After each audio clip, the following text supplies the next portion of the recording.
story is a hopeful story. And I think that story has not been told until now. Tonight, the story of a kid born with a serious, untreatable condition. Autistic people can have really significant challenges. Whose family made a radical decision. They don't have him adopt his autism label. He's not labeled in school. Kids in the school just brutalized you. And so it's our job as this family to put him back together every day. They wanted this challenged child to find his place in a tough world. Family needs more than anything. After years of hardship, with plenty of love and determination, that kid turned out okay. And oh, by the way, that kid is me. This isn't a prescription, it is a promise of hope that parents can make a difference. Tonight, I'm the story, and I'm calling it Born Lucky. Good evening, I'm Leland Vittert. I anchor a show called On Balance here on NewsNation 5 nights a week. If you've never given us a shot, well, come join us. But tonight, I want to share the part of my life that's happened off camera. The story of the peculiar path that led me here could fill a book. I can say that with confidence because I just wrote that book. It's called Born Lucky. Now, it's true. Almost every TV anchor writes a book, but my story is a little different. So we're going to tell it differently, too. I've asked my friend, mentor, and frequent antagonist, Bill O'Reilly, to lend his voice and interviewing style to this project. How did that little experiment turn out? Well, as always, you should be the judge. I read your book. Thank you. I'm very busy. I'm writing my own books, but I like the book, and I'll tell you the one thing that struck me gives people hope. So let's begin with Lucky. That was your nickname. My nickname until I was 18 years old. I would introduce myself to people as, "Hi, I'm Lucky Vittert." And that's because I shouldn't be alive. I should have been born dead.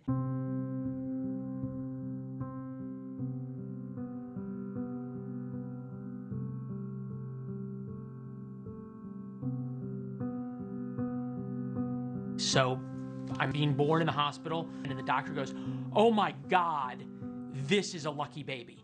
Turns out the umbilical cord was tied in a knot, another knot, and then around my neck. So, day later, hospital room upstairs, and the doctor who delivered me came by with a Sharpie and crossed out Leland and said, "Call him Lucky." Amazing story. So I'm Lucky Vittert. You go home, and then you're raised like any other American middle-class child. Right.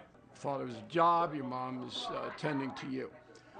But then problems start to arise.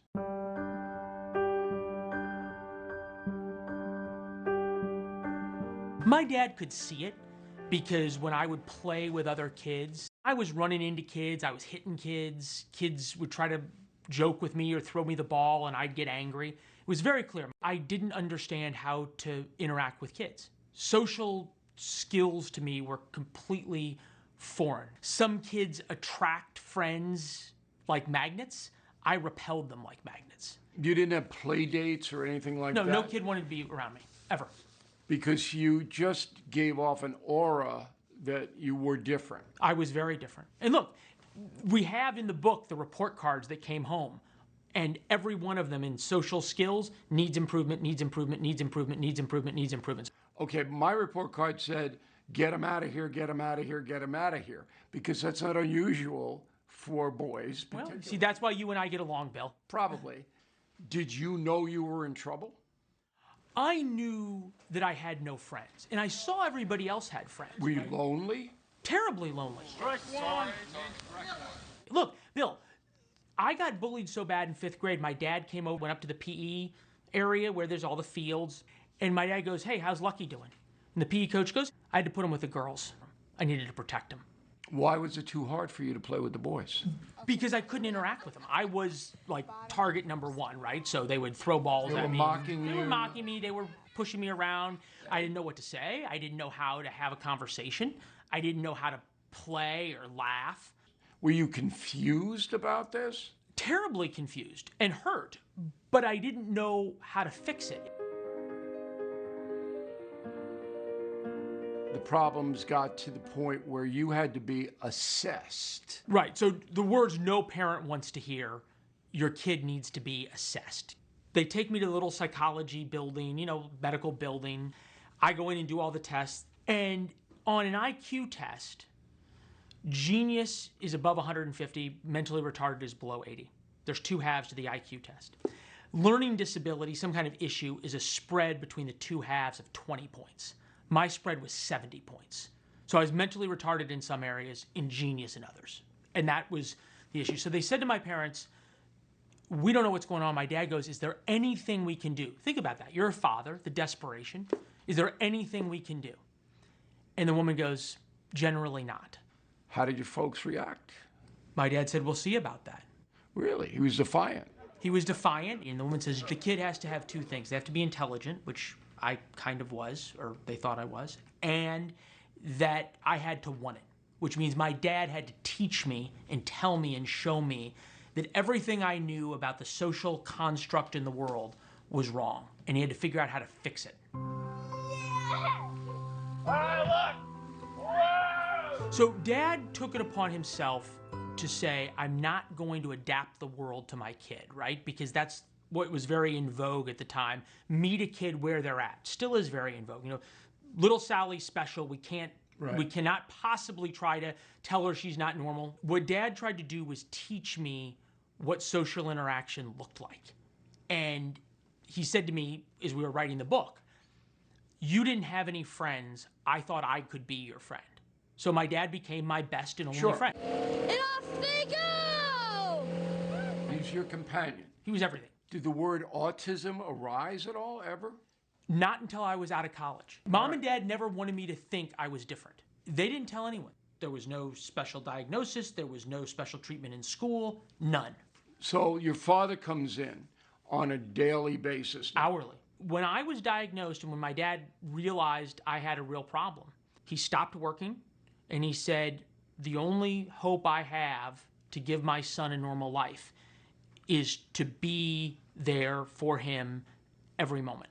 And your mother was okay with this? My mother's a saint. And my dad writes that, my mom had to keep him together and me together. So, totally. But, there were a lot of nights that I would cry myself to sleep. And then I didn't know this until we started writing the book. He'd walk downstairs in our house, sit on the living room couch alone, and he'd start crying. He never told me. It was my mom who, when we were writing the book and I was interviewing her, would tell me about coming out at 1, 2 o'clock in the morning because my dad hadn't come to bed. And she would find him in the dark just sobbing. There's a picture we have here of you and your dad in front of a tree. Tell me the tree story. So when I was about 5 years old, there's a big tree in my grandparents' front yard. And the tree had a notch. And he put me up on the tree in the notch. I'm standing in the notch, look down. It might as well have been the Grand Canyon. And he says, do you trust me? And I said, of course I trust you, Dad. And I was a scared little boy. I was a fat little kid. I had no friends. I was not confident in any way. He said, okay, jump into my arms. Obviously, he caught me, as any loving parent would. And he said, you can always trust me. And that foundation of trust is what allowed this story to happen. Bill's doing a pretty good job so far, right? But my dad did an even better one, teaching his little boy how to navigate an unforgiving world. How he did it is next.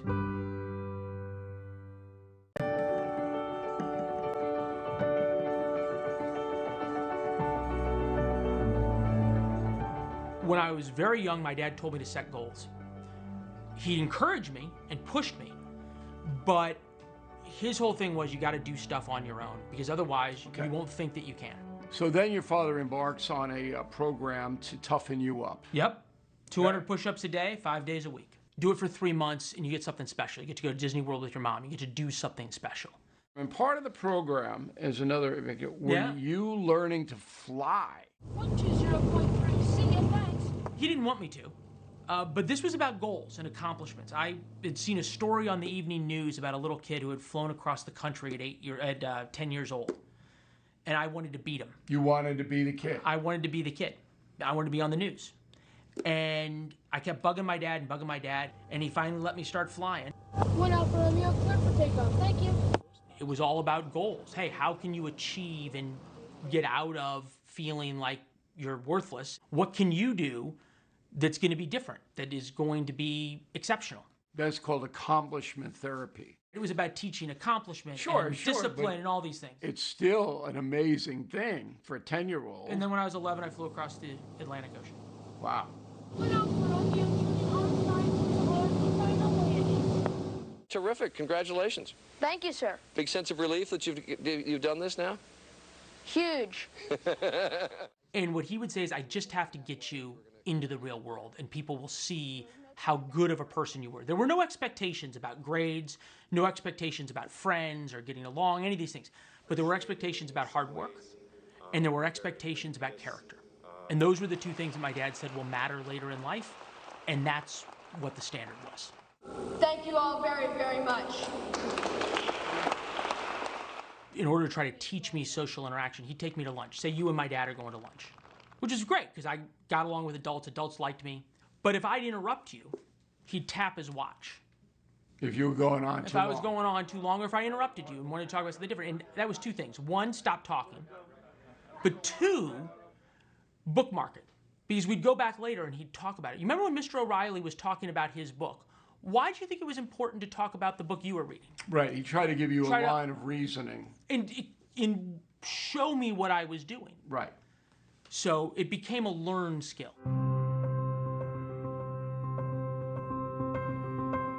So your father became your confidant, he became your teacher, primary teacher, but you still had to go to school.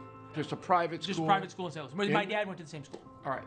But it's free fire zone on Leland Vittert. Leland Lucky Vittert isn't lucky in the school. He's getting hammered every day. Right, and the principal, 3 weeks into school, 7th grade, first of 6 years at this school, the principal called my parents in and said, look, you got to know. My mom and dad are sitting there. You got to know, most of the people here think Lucky is really weird. And then she followed up. Second arrow through the heart. I do too. With no compassion. Zero compassion. Now, you think about that, my parents could have turned around and said, well, he's autistic. Well, he's got all these problems. Right. And they didn't. And that was part of my dad's strategy, whatever you want to call it, because he felt as though if I was given special accommodations, if I was treated as the bubble wrap kid, then I'd never learn. And I'd then go off into the real world and would never figure it out. I went to school every day, and I would go to school, and I would come home, and in the words of my mother, it was like we had to put you back together every night because of how broken you were. Because the kids in the school, with the tacit allowance of the teachers and faculty, just brutalized you. Brutalized. Look, and not only... And you remember it to this day. To this day. Look, you don't forget when people humiliate you. So 8th grade, I'm in art class. You know, it's like desks and paintings on the walls, whatever. And this teacher looked at me in art class in front of the whole class, 8th grade, and said, if my dog was as ugly as you, I'd shave its ass and make it walk backwards. And why did the teacher do that? Because I was being obnoxious. So he was disciplining? No, he was just humiliating me because he was annoyed and wanted to put me in my place. But you imagine if the teacher does that, what that allows the kids to do. So then comes the most difficult part of any childhood, high school. It's kind of like a newsroom. Well, but you're a little older in the newsroom. Did the daily pain that you experienced in grammar school continue in high school? Sure, because then you understood how isolated you really were. How'd you get through that? I'd come home every night and yell at Dad. Every day at 4:20 in the afternoon, which is when school let out, he would be waiting for me to walk home. And we would talk, and he would listen to me be so upset and not understand why people were treating me like this and why he couldn't do anything about it. Did you get angry at him at the time? Horribly angry. I'd scream at him every night, get me out of here. How can you let them do this to me? Fix it for you. You had to vent. And I think he understood that that's what he needed to do and to be there for. Now, your father knew that this high school wasn't working out, even though he attended. Right. Right. But he didn't pull you. He didn't pull me because I think he realized that no matter where I went, I was going to have an awful time. Okay. And I think that's fair. But Bill, I'll tell you this. When I graduated, the number 2 guy at the high school said to my dad, he said, you know, we've had kids have it harder than lucky. We've never had anybody who had it as hard as he did make it through. All right, so now you're going to college. Right. College was still hard. You went where? I went to Northwestern. So it's a big school in Chicago. Big school in Chicago. I was a freshman. And look, part of the reason my dad understood me and could help me was because he's a little bit spectrum-y too. But he used to always tell me a story about when he was a freshman in college, that he got blackballed at all the fraternities. He didn't get a single bid when he rushed the fraternities. And what it was like that night, the rejection.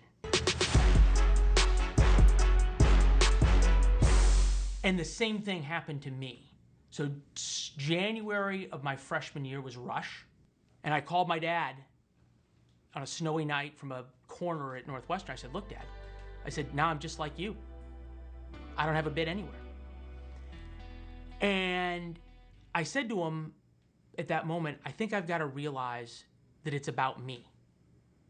That you've always told me it's about everybody else who doesn't see the good in me, but I need to realize it's about me. And I need to figure out how to change. And So I was old enough at that point to do it. 18, 19 years old. And what did you want to change? I had to put into effect the lessons that he taught me. But really, the only time it started to get better was when I could prove myself by working hard. And that was the currency my dad always taught me mattered, your character and your work ethic.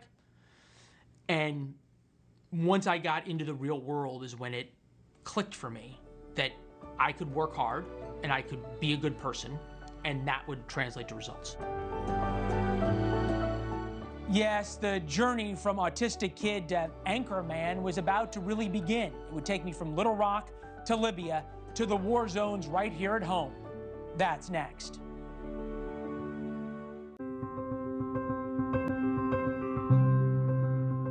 How would that work out? Almost feels like a season of The Apprentice. Why American leadership, as crazy does, of both parties. Mea culpa. You want to know how I got the journalism bug? Well, I want to know why you wanted to do it. The one thing my dad and I bonded over, my dad was my best friend. What did my dad know about? Politics and business. He would talk to me endlessly. I was 6 years old. I could talk to you about Dukakis and Mondale and George H.W. Bush and Bill Clinton and Ross Perot and everything else, the Gulf War. Because my dad was the only guy I talked to. So I always loved politics, and that became my whole world and focus. You decided to become a TV journalist. So you graduate from college, you got a job as a Reporter. for a small station. Small station, Little Rock, Arkansas, KATV. One of the reasons officials say security lines here at Little Rock are so short, these plastic bags, they don't give them to you everywhere. Here at Little Rock, though, things for like sunglasses, change, pen. How about your cell phone goes in here too? My dad told me to set goals. This is 2002. Peter Jennings, Tom Brokaw, Nightly News, everything else. I was watching this guy named Bill O'Reilly on Fox News. And I looked up online what was the youngest anyone had ever made it to the network, 30 years old. I want to be a network correspondent before I'm 30. What happened on Independence Day? Saying it protects their right to do what they want, like ride without a helmet. Here at Original Wisconsin Ducks, the Ducks are full. Live in the newsroom, Leland Vittert, NBC 15 News. Yeah? Now, your autism, did that interfere with your work? Sure, it makes you a target. Anybody who doesn't fit in is a target. In 3, 2, 1. Police are still investigating a fiery crash as a result of a high... So, television newsrooms are not known for sensitivity. No. So you're at the point now, as a young adult, where the meanness didn't affect you directly? I think I was at a point where the meanness stopped hurting me and it became fuel. live at Winter Springs High School. Leland Vittert, Action News at 10. Do you have any social life, dating, anything like that? Yeah, I started to date in Orlando. Started to have a social life, started to have friends. And look, I started to learn how to interact with people. You're coming into the mainstream now, all right? Yeah, I am putting into action what my dad always said would happen. We've spent much of the past 2 weeks reporting on voting problems. The pettiness directed to you, you're whacking it away, focusing in on becoming a network correspondent. There are few debates in America that raise the level of emotion to the one that this debate does. All right, so then you get to Fox News, which is a network. Yeah. You get hired, and you get hired on skill. Because I remember I was there. You applied, they looked at your tape. They said, we need a Middle Eastern correspondent, which is a dangerous job. There's not a lot of people who want it. They hire you. Was FNC aware of your autism? No, nobody was. Until this has been written, I have never told anybody. All right, so they hire you as a journalist, send you over to Jerusalem. And I knew nothing. You're thrown into an alien environment where you don't have your dad. I don't have anybody. The first time I called my dad when I was heading to Egypt, you remember the Egyptian revolution? And I called my dad, and he was crying, saying, please don't go. Because he was so scared of what would happen to me. Were you scared? Terrified. You were. I had no idea what I was doing, Bill. So you were terrified. Why'd you go? Because it was my job, and because what I signed up to do. Okay. And you sign up to do something, you go do it. And I told my dad, I said, look, I cannot go to Egypt. But if I don't go, I quit, and I come home, because I failed. All right, so you went, overcame your fear. All right.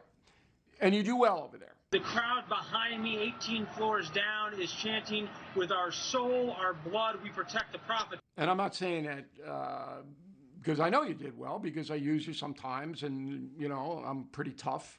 I know who's good and who isn't good. You do well.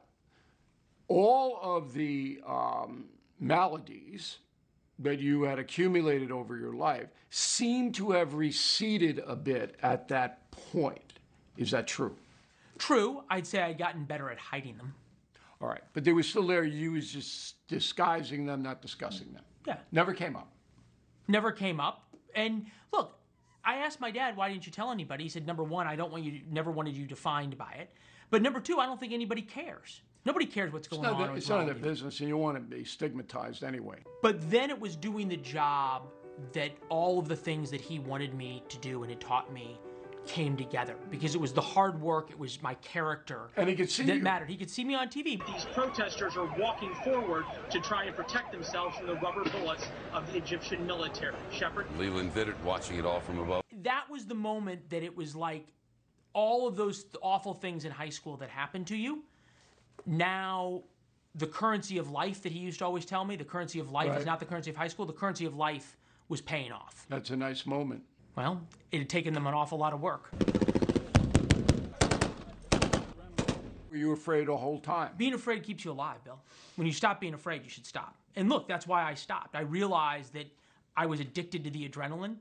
Or you were getting there. I was getting there. Right. And I said, I gotta come home.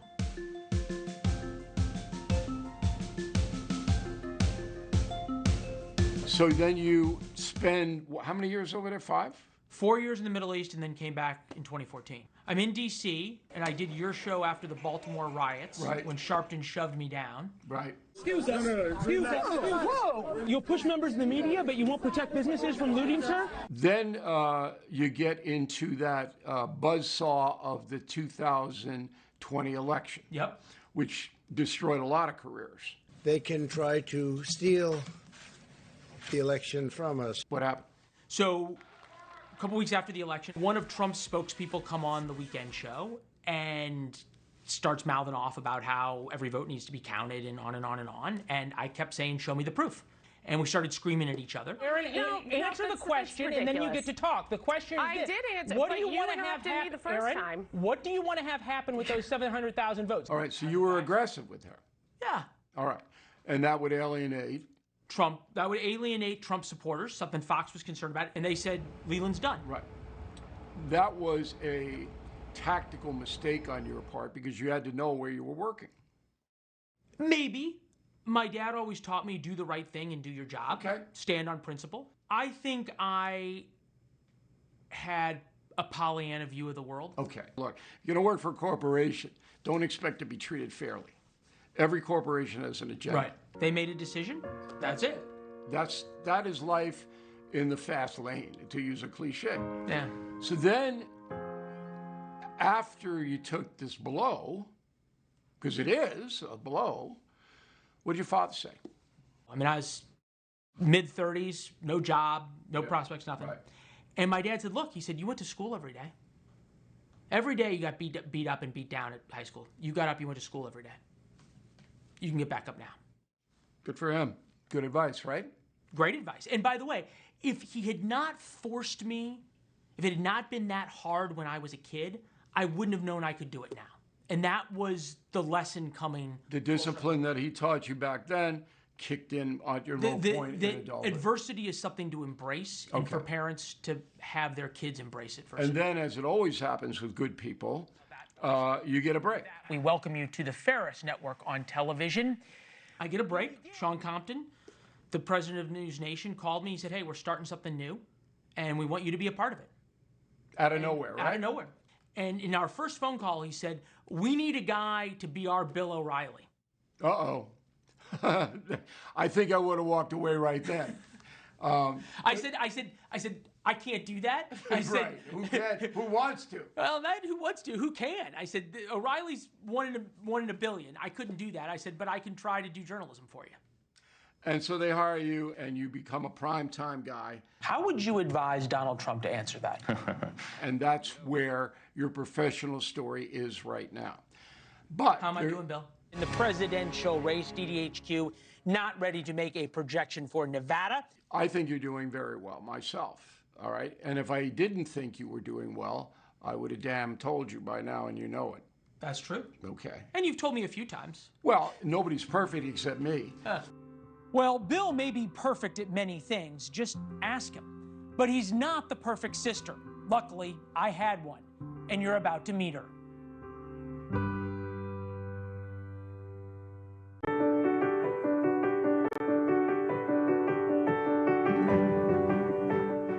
My name is Leland Vittert, and Lucky is my older brother, and somehow he has convinced me to talk to Bill O'Reilly. So Liberty, it must have been an adventure for a young, actually little girl, to be growing up in a home that was just intense with your dad and Leland. What are your first memories of that?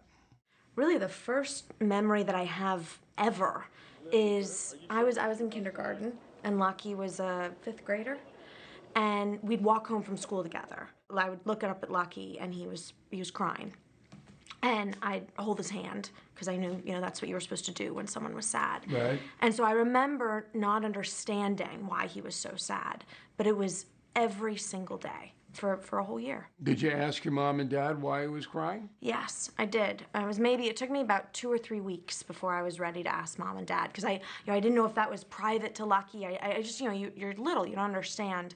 And my mom told me that whenever Lucky comes home from school, we have to put him back together, because he has a hard time at school and other people don't. And so it's our job as his family to put him back together every day. It's my earliest memory.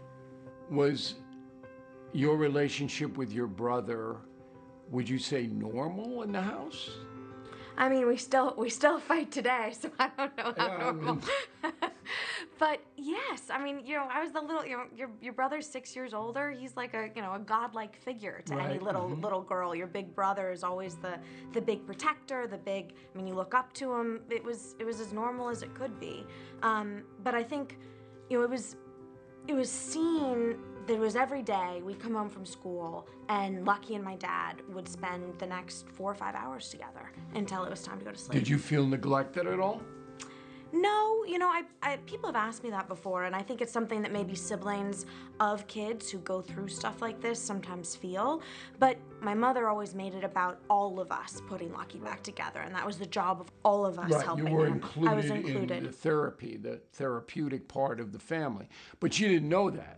You do have to call your sister extraordinary, because I know how annoying you can be. Yeah, well. And she seems to have overlooked it all. Sometimes. Yeah, where I would have... There was a sense in our family of it's us against the world. But the key is us. Now, were you aware that your sister, younger than you, was subjected to a fairly intense upbringing? I never realized the cost to liberty of being the younger sibling of a child or of a brother who had the issues I had.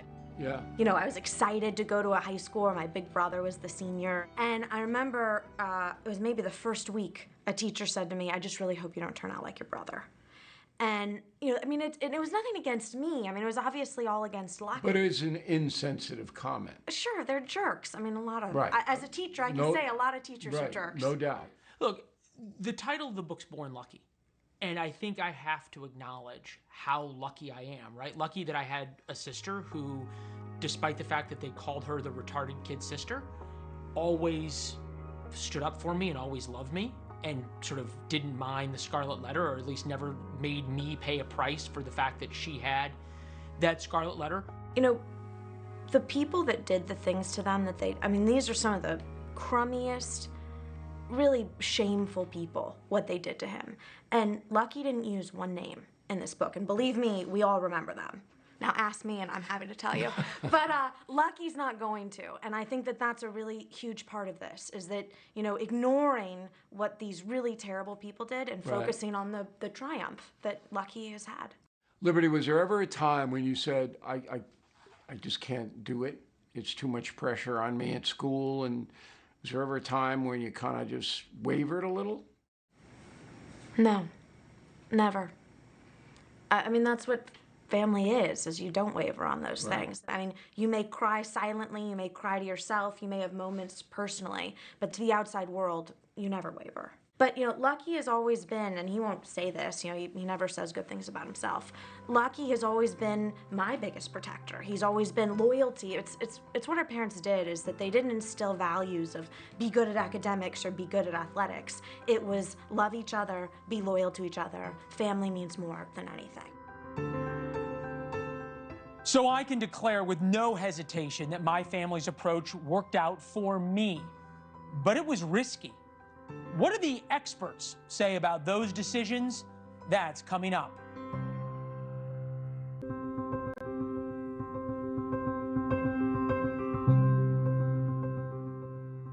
There's a reckoning right now about parents. Parents do have an important role.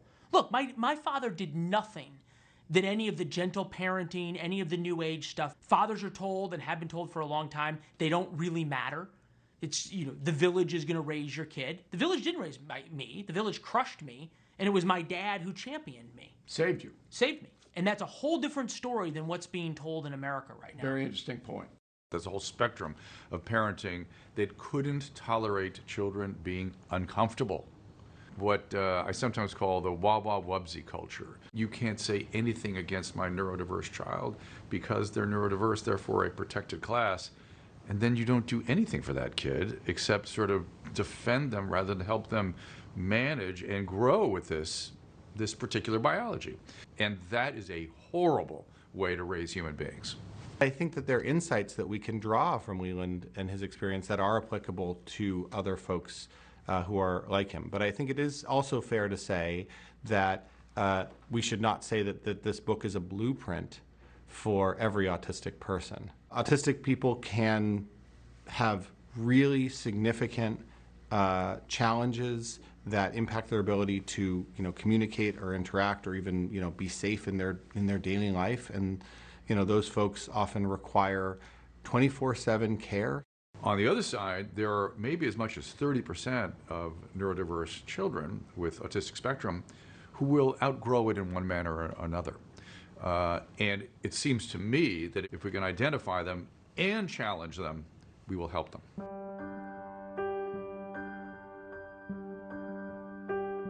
But in this book, this is a story in some ways about his parents taking a risk. They don't have him adopt his autism label despite having him assessed young, meaning even in terms of getting services through education, right? He's not labeled in school. And that is kind of complicated, right? Because our services exist for a reason. They exist to help people who need them. They're really, really important for a lot of people. Labels can give you a sense of identity. They can help you figure out who you are and give you some roadmaps. But in this book, it's a story about motivation, right? And thinking about what are the things that motivate him and trying to let those motivations lead and drive him and his story.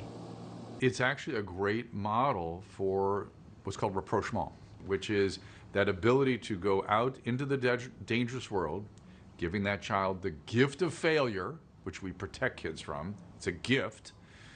Bringing them back for the refueling and the repair. That's parenting. That's the job. And if you can do that effectively, if your kid is actually able to get from you what he or she needs, things are going to turn out great. I think what's happened over the last 30, 40 years is that our sense of possibility for autistic people has grown. When Leland was young, the view of what autistic people can be was pretty narrow and scary for parents. Rain Man was the cultural representation of autism that existed. It was by far the most prominent one. Now, thanks to many people who are known in the media, now including Leland in this book, right? That sets the bar for what future people can see and can do with that label. The idea that a field that's about communication, journalism, can be a place that an autistic person can succeed and thrive is a really important model and lesson for many people. I grew up with autism. It was hell. You know, he's able to both burrow in on a topic and learn really deeply about a thing, but then also kind of not get deterred when trying to press somebody for an answer. Trump ran the same playbook in 2017, 2018. The American economy was roaring. It's why he got reelected in 2024. It's a somewhat new insight that comes out of this book about one of the many ways that autistic strengths can be leveraged for professional success. All parenting is hard. It just is. And whatever you think you're going to be as a parent, the child may have other plans. The task in parenting is to develop a flexible emotional regulatory system, and that requires exposure. How do we build bodies? Expose it to physical stress. Minds are no different. So to repeat, what my parents did won't work for every autistic kid, but it worked out okay for me. In fact, not only did I find a job I love, I found a woman who loved me. Are we gonna have kids? Well, give me a minute to think about that during this quick break.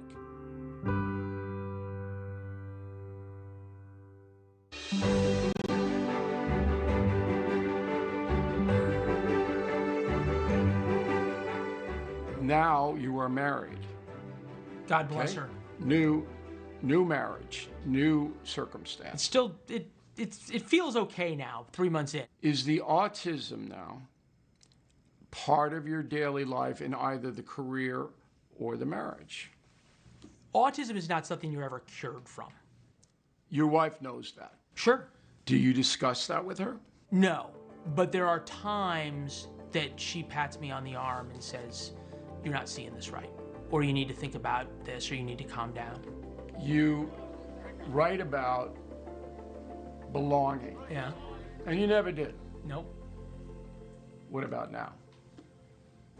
Look, belonging, yes, in my marriage, that I found a woman That's good. that is willing to put up with me and understands me and that loves me.